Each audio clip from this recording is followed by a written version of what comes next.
3월달도 최고의 복을 받으세요. 그렇게 되시기를 예수님의 이름으로 축복합니다. 우리 지난 주일은 청소년 주일이었고 어제는 3.1절이었습니다.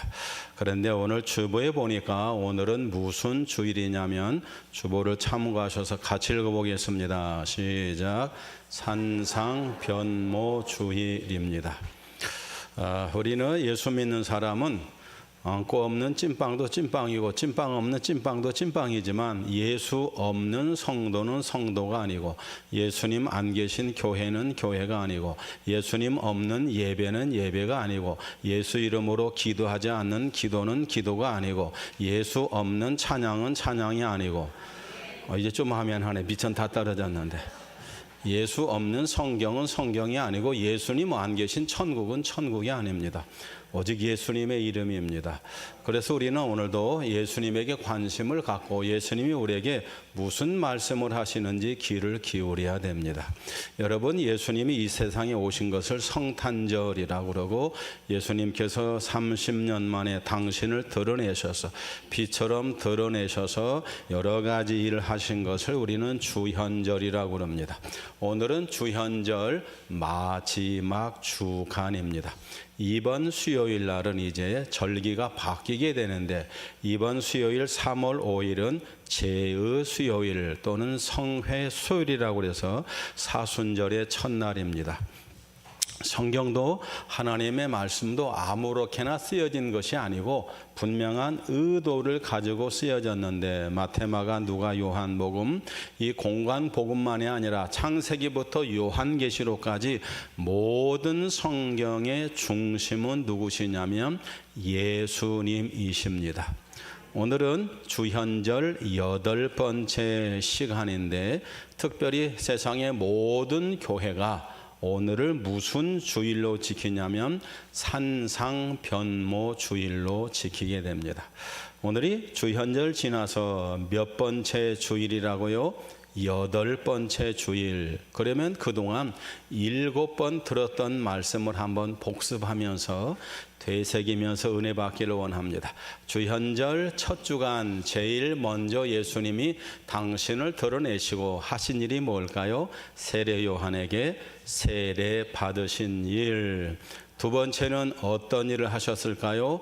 마귀에게 40일 금식하시고 시험 받으신 일. 세 번째는 어떤 일을 하셨을까요? 예수님께서 이제 큰 일을 행하시기 위해서 저 시골 나사렛에 사시다가 제2의 고향인 어디로 이사 오셨죠? 갈릴리 가버나움으로 이사 오셔서 소외된 땅, 납달리 같은 소외된 땅에서 하나님의 복음을 전하게 되었습니다. 네 번째 예수님이 하신 일이 뭘까? 그것은 4명의 제자를 비롯한 12 제자를 부르신 것이고 다섯 번째 하신 일이 뭐죠?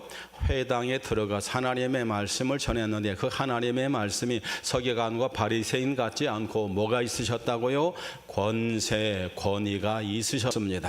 그러면 여섯 번째는 무엇을 하셨을까? 회당에 들어가서만 복음을 전하신 것이 아니고 회당 밖에서도 하나님의 큰 일을 하셨는데 그게 뭐냐면 베드로의 장모의 열병만이 아니라 많은 병자들을 고쳐주셨습니다. 예수님은 만병의 의원이시고 우리의 의사신 줄로 믿습니다.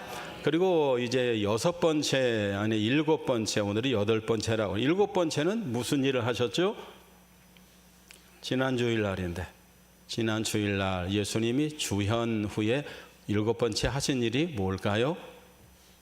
지난 주일은 청소년 주일이라 깎고 다듬으시는 하나님, 청소년에 대한 특별한 설교를 했습니다만 만약에 청소년 주일이 아니고 주현절이라면 무슨 설교를 해야 되냐면 산상부훈, 산상수훈, 마태복음 5장에서 7장까지 있는 산상보훈에 대한 말씀을 드려야 됩니다. 예수님께서 이 땅에 오신 목적은 하나인데 그게 뭘까요? 마귀의 나라를 멸하시고 하나님의 나라, 천국을 이루는 것이 하나님이 하시는 일인데 그러면 천국의 헌장이 뭘까? 대한민국에는 헌법 법치국가인데요. 하나님의 나라도 법이 있습니다.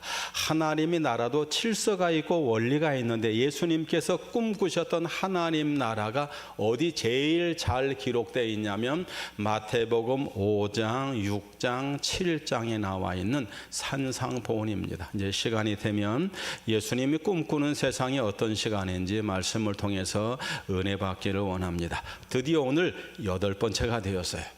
예수님께서 이 땅에 오셔서 하신 일이 얼마나 많은지 하늘을 두루마리 삼고 바다를 먹물 삼아도 그 일을 다 행할 수 없습니다. 그런데 세계 많은 교회와 신학자들과 목회자들이 주현절 마지막 주를 굳이 산상변모주일로 지키는 이유가 뭘까? 그것은 터닝 포인트, 전환점이 되기 때문에 그렇습니다. 오늘 우리가 함께 볼 말씀, 함께 들을 은혜의 말씀은 예수님이 한 산에 오르셔서 변화되시고 그리고 변화된 모습을 가지고 제자들에게 선한 영향력을 끼치시고 그리고 다시 산 아래로 내려온 말씀이라 오늘 말씀의 제목을 이렇게 정해봤습니다. 시작. 산 위와 산 아래. 자, 2절 말씀을 읽겠습니다. 9장 2절. 오늘 말씀을 한 절 한 절 보면서 함께 은혜 받으실 터인데요. 자, 9장 2절. 시작. 엿새 후에 예수님께서 따로 높은 산에 올라가셨더니 그들 앞에서 변향되사. 자, 예수님이 어떻게 하셨다고요? 산 위에 올라가셨더니. 우리가 읽었던 마지막 절, 그래서 9절을 일부러 넣습니다. 이 말씀 때문에. 자, 그러면 산 위에 올라가신 예수님은 어떻게 하셨는가? 9절을 함께 읽겠습니다. 시작. 그들이 산에서 내려올 때에. 그래서 이 두 절의 말씀을 조합하면 산 위에서와 산 아래에서가 됩니다. 그런데 역시 핵심의 말씀은 몇 절이냐면은 2절입니다. 2절을 다시 한번 읽겠습니다. 우리 교회학교로 말하면 요 절의 말씀이거든요. 2절 시작. 엿새 후에 예수님께서 베드로와 야고보와 요한을 데리시고 따로 높은 산에 올라가셨더니 그들 앞에서 변형되사. 이것을 2절을 4글자로 만들면 오늘 주일이 됩니다. 예수님이 산 위에 오르셔서 산상 그의 모습이 어떻게 됐다고요? 변형대사. 그래서 이번 주일을 변화주일이라고도 하지만 정확한 단어는 산상 변모. 변화됐는데 뭐가 변화됐어요? 모습이 변화됐다고 산상 변모 주일, 또는 예수님의 형체가 변화됐다고 변화주일이라고 말합니다. 하나님의 말씀을 다 짝이 있고 하나만 아니 여러 가지 이렇게 잘 시리즈로 이렇게 나름대로 이렇게 잘 정리가 되어 있는 것이 하나님의 말씀인데, 산상변모, 산에 오르셔서 변화된 하나님의 말씀은 여기만 기록되어 있는 것이 아니고 오늘 찬양 예배 때 보시면 마태복음 17장에도 거의 틀림이 없는, 거의 다름이 없는 비슷한 말씀이 있습니다. 그런가 하면 마가복음은 어디에 나와 있죠? 9장. 누가복음이 어디 나와 있냐면 역시 9장에 나와 있는데, 이 세 곳에 있는 공관 복음에 있는 말씀들은 거의 틀림이 없이 엿새 후에 누구를 데리시고 베드로와 요한과 야고보를 데리시고 산에 올라가셨는데 그 모습이 변화되었더라. 여러분, 산 위에 올라가셔서 하신 일이 뭔가? 그것은 두 사람과 함께 디스커션, 토론을 하셨는데 나타난 두 사람의 이름을 한번 찾아보겠습니다. 잘 아시겠지만 4절에 있는 말씀, 이것은 공관복음이 다 똑같이 증언하는 말씀입니다. 예수님과 함께 대화하셨던 두 분, 시작. 이에 엘리야가 그들에게 나타나 예수와 더불어 말하거늘. 이 말씀까지도 새 복음서가 똑같이 우리에게 말씀해 주고 있습니다. 예수님은 산 위에 올라가셔서 큰 일을 하셨고, 그것을 본 제자들이 큰 은혜를 받고, 큰 은혜를 받았던 제자들은 이 산 아래에 내려와서 또 다른 삶을 살아가게 됩니다. 그러면 주님께서 왜 산 위에 올라가셨을까? 그것은 올라갈 수밖에 없는 상황이었기 때문에 그렇습니다. 오늘 2절에 보시면, 2절 첫 번에 보시면 엿새 후에라고 하는 말씀이 있어요. 이 엿새 후라고 하는 말씀을 왜 적었을까? 예수님이 산 위에 올라가신 이유가 있다는 거예요. 그런데 그 이유는 언제 일어난 일이냐면 엿새 전에 일어난 일이라는 겁니다. 그럼 예수님께서 왜 산 위에 올라오셨을까? 여러분과 저도 지금 산 위에 올라오신 줄로 믿습니다. 무슨 산이죠? 영산인 영지교회, 신령한 산인 예수님이 계신, 우리가 반드시 하나님의 말씀과 찬송과 기도를 통해서, 성령의 능력을 통해서 우리가 반드시 변화될 줄로 믿습니다. 어떻게 변화돼요? 선한 영향력 있는 사람으로 예배 드리는 순간에 변화될 줄로 믿는데, 여러분과 제가 올라온 산은 무슨 산이냐면 신령한 산, 영지교회 산인 것을 믿습니다. 우리 나라에는, 우리 교회는, 여러분과 저에게는, 우리 자녀에게, 우리 삶에는 많은 문제가 있어요. 그래서 산에 올라오지 않으면 안 될 만한 상황을 가지고, 그런 아픔을 가지고 기도하는 분도 나라가 어렵습니다. 우리 또 성가대도 세상이 얼마나 어렵고 힘들면 찬양받을 때 제가 참 눈물이 날 뻔했어요. 한없는 고통과 아픔 가운데, 눈물 가운데 주님 앞에 옵니다. 주님이 아니면 나를 위로할 자가 없습니다. 주님 나와 함께 하시고 주님 영원히 나의 위로자가 되어 주시옵소서. 그렇게 찬송하지 않으면 안 될 상황 가운데 여러분과 제가 살아가고 있는 줄로 믿습니다. 그것이 우리가 살아가는 삶입니다. 그래서 우리는 이 영산 영지께 올라오지 않으면 안 될 형편입니다. 그러면 도대체 제자들과 예수님은 무엇 때문에 이 변화산에, 이름이 무엇인지 모르지만 변화산에 왜 올랐을까? 그 말씀은 우리가 8절을 통해서 잠깐 찾아봐야 은혜가 됩니다. 8절 중에서 몇 절을 보시냐면 엿새 전이라고 그랬죠. 27절을 보겠습니다.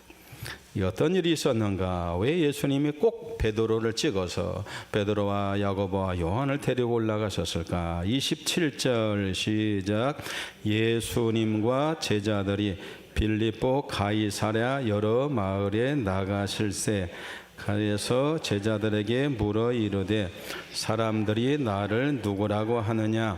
제자들이 여짜와 이르되 세례 요한이라고 하고 더러는 엘리야 더러는 선지자 중에 하나라 하나이다. 29절 시작. 또 물으시되 너희는 나를 누구라고 하느냐?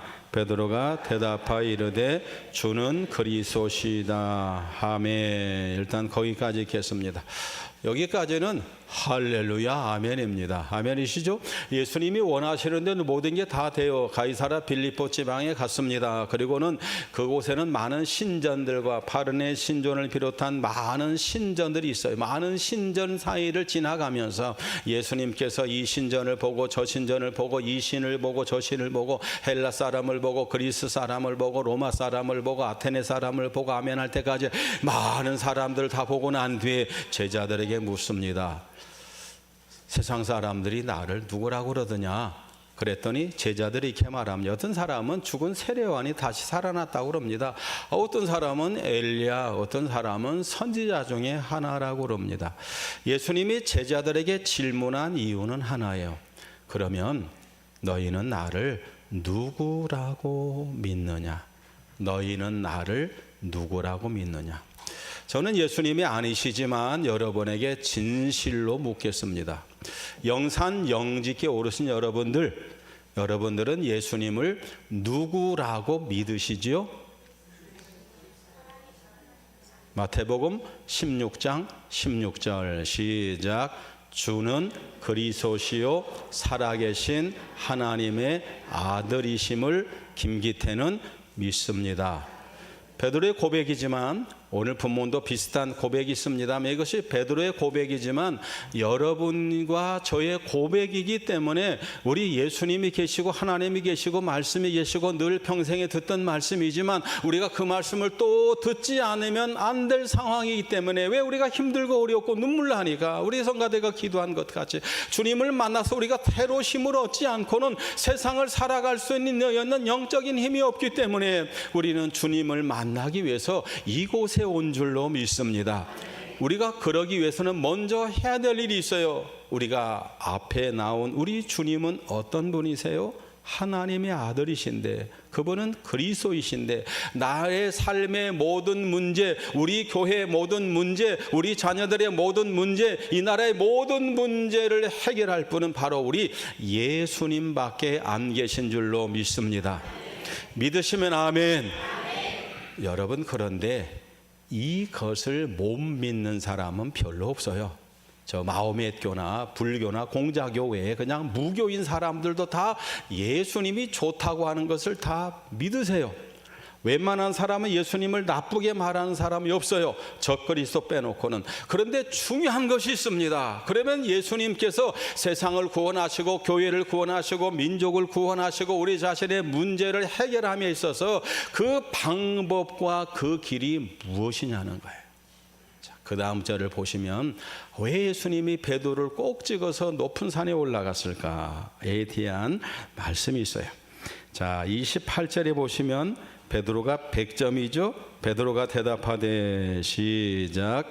주는 그리스도시니이다 하매. 30절 이에 자기의 일을 아무에게도 말하지 말라 견고하시고 31절 인자가 많은 고난을 받고 장로들과 서기관들에게 버림받아 죽임을 당하고 사흘 만에 다시 비로소 그들에게 문제는 그 다음 절이에요. 그 다음 절도 있겠습니다. 드러내놓으시고 이 말씀을 하시니 베드로가 예수님을 붙잡고 향번하며 뭘 했다고요? 항변이 뭘까요? 저항을 했다는 거예요. 투쟁을 했다는 겁니다. 파이팅을 했다는 거예요. 싸웠다는 거예요. 무엇으로? 말로, 변론으로 논쟁을 벌였다는 것입니다. 예수님의 마음과 베드로의 마음이 같습니다. 뭐가 같을까요? 예수님이 하나님의 아들이시고 아멘이시고 예수님이 그리스도이시고 예수님이 우리 삶의 문제를 해결하시고 조금 더 시대 상황에 의하면 로마 놈들을 쫓아내고 일본 놈들을 쫓아내고 세금 걷는 놈도 다 주고 뭐냐 나쁜 놈들 다 그냥 두드려 부시고 예수님께서 모든 문제를 다 해결하실 메시아 그리스도 구세주인 줄 믿습니다. 할렐루야. 거기까지는 예수님과 베드로의 마음이 딱 맞아요. 여러분과 저도 이것 때문에 이곳에 오신 줄로 믿습니다. 그런데 갑자기 변론, 경론, 싸움이 나타납니다. 세상을 구원하고 민족을 갖다가 변화시키는 방법에 있어서는 그 길에 있어서는 예수님과 베드로가 너무 달랐다는 겁니다. 예수님은 어떤 길을 제시하실까요? 내가 죽어야 된다. 어디 죽어야 되죠? 십자가에 죽어야 된다. 그리고 뒤에도 나옵니다만 십자가의 죽음으로 끝나는 것이 아니라 나는 저 십자가에 죽어서 지옥까지 갔다가 너희들의 모든 죄를 다 용서받고 다 그렇게 하고 3일 만에 다시 부활할 것이다 라고 예수님은 분명히 베드로 신앙 고백하는 베드로에게 말씀을 하셨습니다. 세상 사람들에게도 지금 세상의 문제, 교회 문제, 내 삶의 문제, 모든 문제를 푸는 자기 나름대로 비결이 있어요. 세상의 비결이 뭘까요? 그것은 정치, 그것은 경제, 그것은 사회, 그것은 돈. 뭐 텔레비를 봐야 아멘을 하시지. 한 번도 들어본 적이 없으신가요? 대통령 될 사람들이 날마다 말하는 게 뭐예요? 정치, 경제. 군사, 사회, 조직, 힘 가지고 누구의 방법으로? 베드로의 방법으로 문제를 해결하겠다는 거예요. 여러분, 그 방법이 또 누구의 방법일까요? 마귀, 사탄의 방법입니다. 예수님께서 당하신 두 번째 고난이, 두 번째 일이 뭘까요? 40일 금식하고 그리고 마귀에게 시험 받았어요. 마귀가 예수님을 시험한 첫 번째 것이 뭘까? 시작. 돌들로 떡을 만들어 먹으라는 거예요. 세상의 모든 문제, 그것이 세금의 문제든 경제의 문제든 로마의 문제든 민족의 문제든 가정의 문제든 다 뭐면 끝나냐면 먹는 문제가 해결되면 끝난다고 말합니다. 그것이 바로 마귀의 논리이고 그것이 바로 세상의 논리고 바로 그것이 누구의 항변이었어요? 베드로의 항변이었어요. 그런데 예수님은 전혀 방법이 달라서요. 그 다음 절 읽어보겠습니다. 자, 그 다음 절. 자, 이 32절은 제가 봅니다. 드러내놓고 이 말씀을 하시니 베드로가 예수님을 붙잡고 항변하매. 33절 시작. 예수님께서 돌이키사 제자들을 보시며 베드로를 꾸짖어 이르시되 사탄아 내 뒤로 네가 하나님의 일은 생각하지 아니하고 도리어 사람의 일을 생각하는도다. 아멘. 베드로의 마음과 예수님의 마음은 같았습니다. 어떤 부분에 같았어요? 세상에 문제가 있고 세상에 눈물이 있고 세상에 아픔이 있고 참으로 우리 성가대가 그냥 애절하게 부른 것 같은 것이 지금 살아가고 있는 2000년 전의 삶의 모습과 지금의 삶의 모습이 비슷하다는 거, 이걸 인정을 했어요. 베드로도. 그리고 예수님이 그것을 해결할 수 있는 구세주 그리스도인 것도 역시 같이 인정을 했어요. 그런데 뭐가 전혀 달랐습니까? 방법이 전혀 달랐다는 것입니다. 마귀, 사탄, 세상, 베드로가 제시한 방법과 예수님이 제시한 방법은 전혀 달랐는데, 그러면 여러분, 예수님이 제시한 방법을 우리는 잘 알고 있어요. 그게 어디 나와 있냐면 놀랍게도 그 다음 절에 나와 있습니다. 자, 베드로가 예수님이 한바탕 꾸짖었어요. 누가 보는 앞에, 제자들이 다 보는 앞에서 크게 꾸짖었어. 왜? 베드로는 분명히 알아야 되고 제자들도 분명히 알아야 되기 때문입니다. 그러면서 예수님은 제시를 하셨습니다. 뭘 제시했을까요? 문제 해결의 방법을 제시하셨는데 그게 34절입니다. 우리는 이걸 잘 압니다. 아멘입니다. 시작. 무리와 제자들을 불러 이르시되 누구든지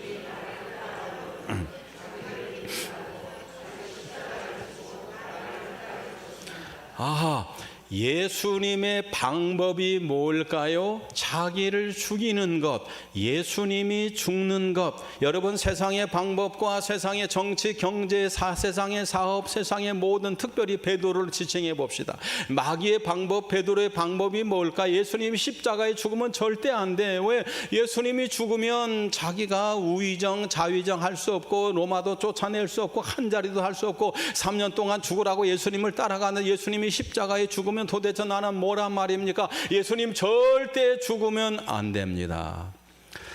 세상에 정치, 경제, 문제, 사회 뭐 쉽게 합시다. 대통령이 되겠다고 한 사람 중에서 내가 죽어야지 그런 사람 보신 분 계신가요? 한 번도 그런 사람이 없어요. 자기가 돼야 된다고 그럽니다. 나를 살려야 된다고 그럽니다. 나를 세워줘야 된다고 그럽니다. 여러분, 그러나 예수님의 방법은 전혀 달랐어요. 우리 한 절을 더 읽을까요? 35절입니다. 잘 아시는 말씀 시작. 누구든지 자기 목숨을 구원하고자 하면 잃을 것이요 누구든지 나와 복음을 위하여. 아멘. 세상의 문제는 하나입니다. 그게 뭘까요? 자기를 세워주는 거예요. 예수님의 제시하는 방법은 하나밖에 없습니다. 그게 뭘까요? 자기가 죽는 거예요. 십자가에 죽는 거예요. 우리가 3.1절을 통해서 다시 한번 예수님을 바라볼 수 있기를 간절히 소망합니다. 자, 어쨌든지 예수님과 베드로 사이에는 정말로 큰 경론이 있었어요. 해결하기 어려운 문제가 있었어요. 예수님은 이 문제를 안고 어디 올라가셨을까요? 변화산에 올라가셨어요. 그리고 예수님께서는 베드로가 잘 알고 있는 사람을 만납니다. 그 사람이 누굴까요? 그 사람 바로 4절에 나와 있는 사람. 다시 한번 4절 시작. 이에 엘리야와 모세와 함께 그들에게 나타나 예수와 더불어 말씀하시거늘. 그것을 누구도 봤냐면 베드로 봤어요. 그 장면이 얼마나 멋있던지. 5절 시작. 베드로가 예수님에게 고하되 라피아 우리가 여기니 조사오니 초막셋을 지되 하나는 주를 위하여 하나는 모세를 위하여 하나는 엘리야를 위하여 하사이다.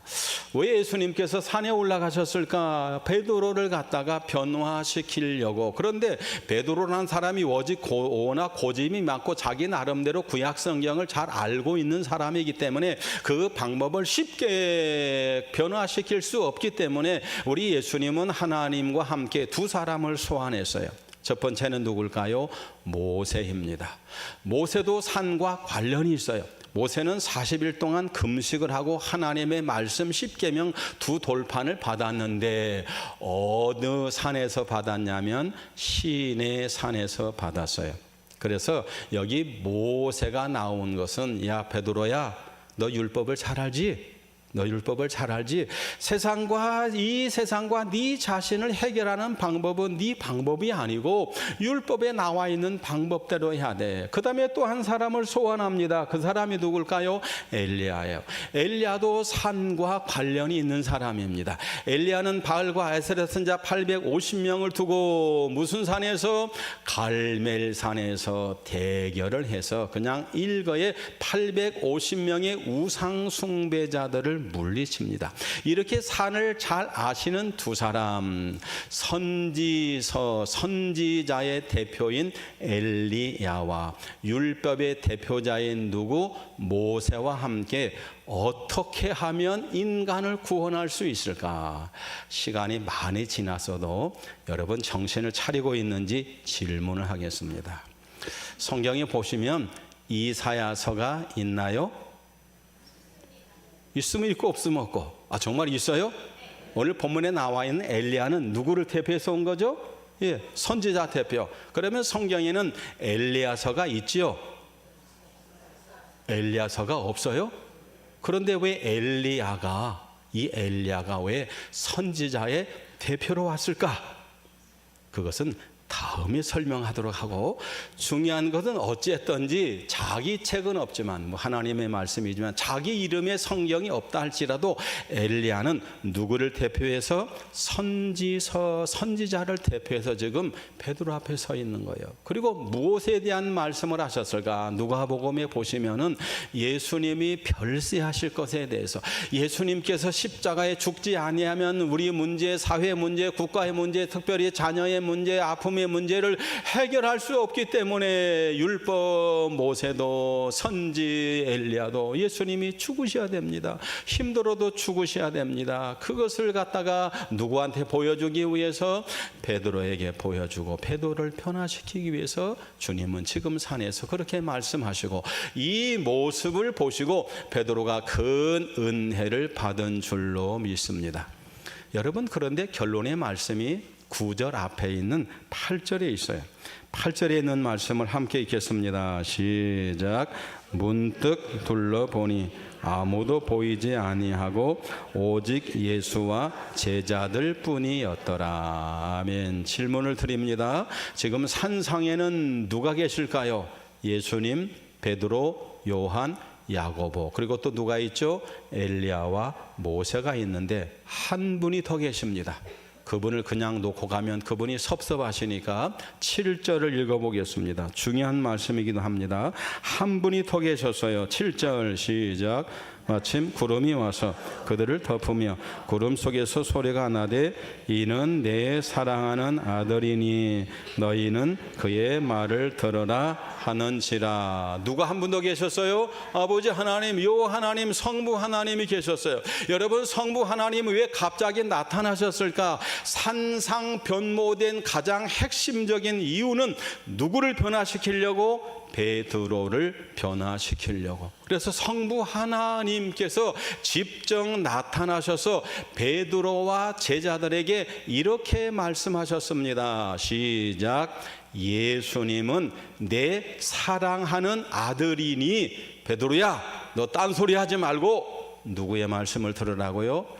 누구의 뜻을 따르라고요? 네가 살지 말고 네가 죽는 길, 예수님이 십자가에 죽는 말을 들어야 된다. 그 말씀을 들어야 된다. 그렇게 말씀해 주고 계신 것입니다. 오늘 여러분 얼굴 속에, 여러분의 눈 속에 예수님만 보여지기를 소망합니다.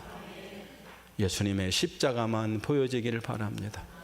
저 여의도에서 많은 일들이 있고 또 광화문에서 많은 일들이 있고 여러분 다 그것은 참고하시고, 여러분 이 세상이 변하다고 이 세상의 모든 정치, 경제, 문화, 사회, 내 자신의 문제, 우리 교회의 문제, 자녀의 문제, 모든 문제의 해결은 하나님의 말씀 가운데 있는 줄로 믿습니다. 네 아들 예수님의 말씀을 믿어라. 그런데 예수님의 말씀이 뭐였을까요? 베드로야, 너도 죽고 나도 죽고 우리가 함께 죽어야 된다. 특별히 누가 십자가에 돌아가셔야 돼요? 예수님이 돌아가시는 그 일 아니면 우리 모든 문제를 해결할 수 없다. 여러분, 그러면 결론을 내겠습니다. 이렇게 큰 은혜를 받은 베드로가 산에 내려와서 어떤 사람이 됐는가? 우리가 참 좋아하는 말씀이 9절에 있습니다. 9절 14절을 봅니다. 9장 14절 시작. 이에 그들이 제자들에게 와서 보니 큰 무리가 그들을 둘러싸고 서기관들이 그들과 변론하고 있더라. 조금 넘겨봅니다.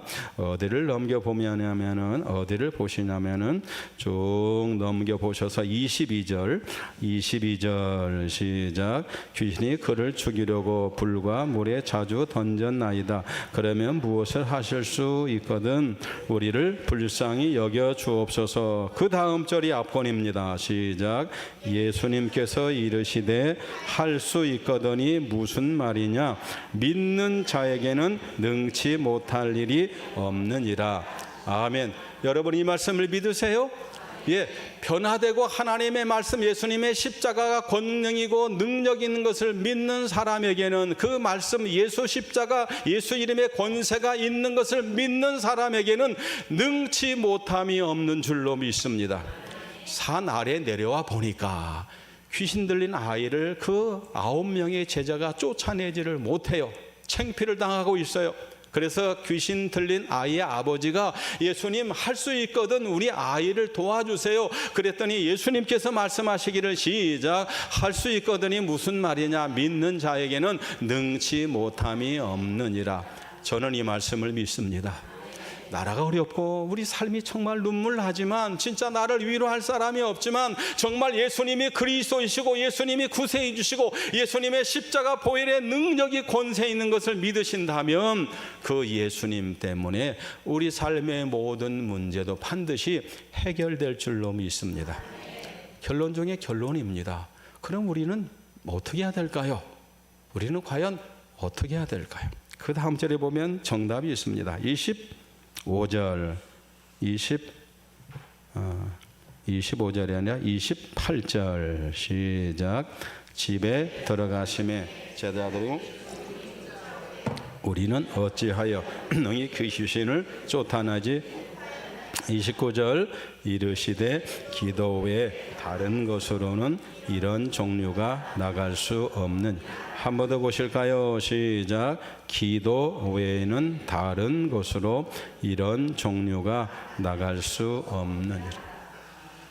이 말씀이 얼마나 은혜가 되는지 모릅니다. 정말입니다.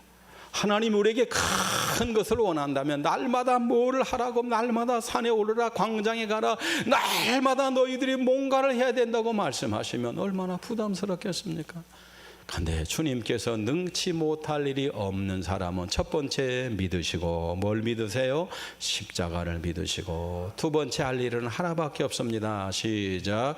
기도 외에는 이런 일이 나갈 수 없는 것을 믿고 기도하라는 것입니다. 청소년주의를 지나고 또 3.1절을 지나고 참 여러분과 제가 성가대 어쩌면 참 내 마음에 와는 그런 찬양을 드렸는지 몰라. 우리 모두는 다 아픔이 있어요. 방황하고 있어요. 눈물 나고 있어요. 세상을 바라보도, 내 자신을 바라보도, 자녀를 바라보도 여러분은 안 그러지 모르지만 우리 나름대로 다 많은 문제들이 산적해 있어요. 그런데 주님께서 그것을 아시고 이미 예수님의 이름으로 다 해결해 주신 줄 믿습니다. 우리에게 능력 주신 것을 믿습니다. 우리가 할 일은 하나밖에 없어요. 믿고 기도하시는 일입니다. 지금도 기도하셨지만 더 기도하심으로 말미암아 작게는 우리 삶의 문제, 우리 자녀들의 문제, 크게는 나라와 민족, 더 크게는 세계 평화의 문제, 우리 주님이 다 십자가 능력, 예수 이름의 능력으로 해결하여 주실 줄로 믿습니다. 하나님 아버지 감사합니다. 3.1절을 또 마치면서 산상변모주의를 지내면서 우리 주님께서 고민하셨고 베드로 때문에 하셨던 일들을 생각하면서 어쩌면 2000년 전이나 지금이나 우리 마음이나 베드로의 마음이나 세상 돌아가는 것이 같은 것임을 깨닫게 됩니다.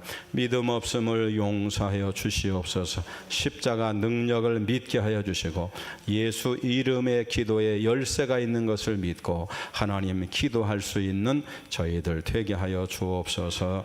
예수님의 이름으로 기도하옵나이다. 아멘. 288장 중요한 것은 3절인데요.